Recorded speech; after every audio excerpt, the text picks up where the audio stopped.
When it comes to movies, everyone's got their own theories on the irrefutable truth that the rest of us have been missing. Where movies leave holes for interpretation, the internet hoses in all sorts of bullshit trying to find the correct answer. But sometimes, somewhat incredibly, some of the theories thrown out actually do sound plausible. Even some utterly mind-blowing ideas feel like they could be the truth, even if they might require a little suspension of disbelief. Just goes to show you shouldn't always dismiss the wild raving of fanboy lunatics outright. I'm Adam from Whatculture.com, and here are 10 insane movie theories that are clearly true.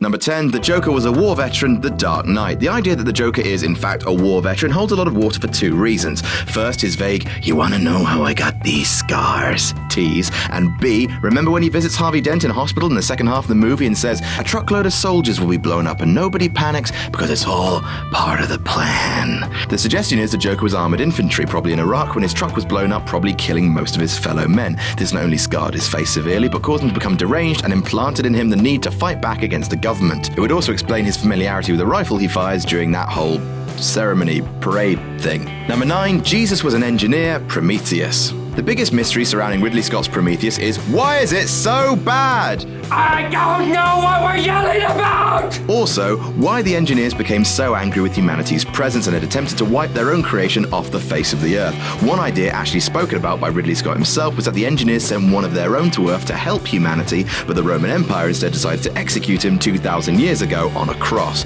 You know, Jesus Christ. Hence the engineers were pretty pissed off about us crucifying one of their own, especially when he was a peace offering of sorts. They decided that we had, as a race, extended beyond our reach and had to be put down once and for all. Number 8, Drag Me to Hell is about Christine's eating disorder. Alison Lohman's Christine gets thoroughly put through the ringer in Sam Raimi's delightfully yucky horror flick, Drag Me to Hell, beginning when she denies a loan to a gypsy woman and ends up cursed, with various food-related and oral incidents befalling her, such as having vomit sprayed all over her face and an eye staring at her out of a slice of cake. It's really delightful. This theory suggests that these events are in fact simply a byproduct of Christine's mental illness, that she's suffering from bulimia and seemingly not coping very well with her demons. It even mentions in the film that she was considerably overweight as a youngster. Number 7, Alfred is Bruce Wayne's real father, Batman. This one's relatively simple. Bruce Wayne's loyal butler, Alfred, is just too faithful, protective, and condescending to be just a butler, and he's also probably Bruce's biological father. Though it's acceptable that Alfred would become attached to Bruce given his service and the bond further forged following Thomas and Martha Wayne's untimely demises,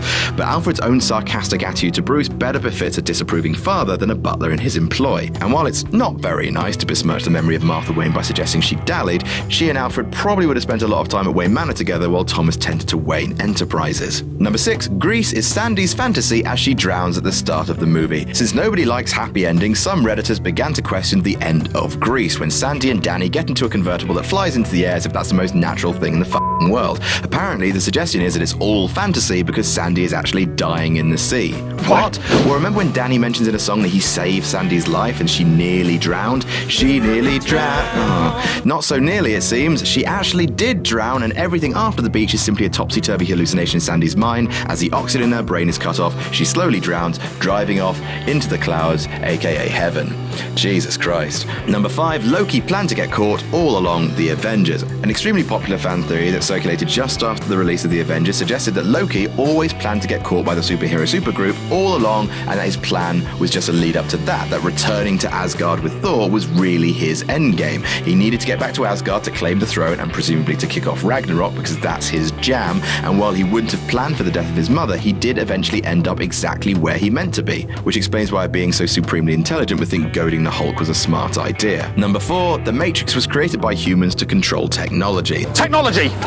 This theory suggests that in what should have been the Matrix Revolution's climactic reveal, the Matrix was in fact created by humans rather than the architect as an artificial construct to dupe the machines into believing that they had won while instead keeping them in check. The notion of machines becoming self-aware and enslaving humanity is a popular theme in science fiction, especially the Matrix, so the idea that humanity had gotten a foothold upon the machines while Neo being another machine and Zion being just another simulation, both in order to trick the machines, would certainly fit, and given how the third film ended, well, it couldn't really have been worse. Number 3, Amity has been covering up shark attacks for years, Jaws. Steven Spielberg's straightforward yet superbly executed blockbuster might not naturally lend itself to a plot twist, but when you think about it, this idea is really quite brilliant. The mayor's reluctance to close Amityville's beaches and kill its waning tourist trade is well known, but what if people have been getting eaten for years, and before smart cookies like Brody and Hooper came along, it's just been summarily covered up as missing persons incidents, and so on. It's noted in the film that this has happened before, accompanied by the quote, "that dastardly mayor," again adding fuel to the fire that there's even more sinister goings on in Amity than meets the eye. Number 2, Sean Connery is still playing James Bond,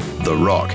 In line with the theories that James Bond is just a code name passed on when agents retire, and this theory posits that, after Diamonds Are Forever, Sean Connery's Bond was kidnapped by the FBI after MI5 asked him to spy on the US, and at this point, a new Bond, Roger Moore's Bond, was drafted in. The theory goes on to say that Connery's Bond's real name is John Mason, the same British agent locked up for 30 years who teams with Stanley Goodspeed to take back Alcatraz in Michael Bay's classic The Rock. It would also make total sense that someone of Bond's caliber and aged by about 3 decades since his last outing would have been able to escape the unescapable prison. And number 1, Childs is a thing, the drink is a test. The Thing. At the end of John Carpenter's classic sci-fi picture The Thing, MacReady, played by Kurt Russell, and Childs, played by Keith David, meet up in the snow, both exhausted and slowly succumbing to the elements. Without hope and realizing that neither can be sure whether the other is a thing or not, MacReady hands a bottle of scotch to Childs, and the two drink as the camp burns, in what is surely one of the bleakest cinematic endings in history. But what if MacReady, who had been throwing around Molotov cocktails earlier, filled the scotch bottle with gasoline as a final test to see if Charles was infected? You see, the Thing would not react with disgust to the gasoline, whereas a human being would, and given Charles' unfussed reaction, he must be the Thing, while all MacReady can do is sit on and accept the mutually assured destruction of himself and the Thing. Dark. And that's our list. Have we missed any out? Tell us about it in the comments. Don't forget to like, share, and subscribe. You can follow me on Twitter here. I'm Adam from Whatculture.com, and I'll see you soon.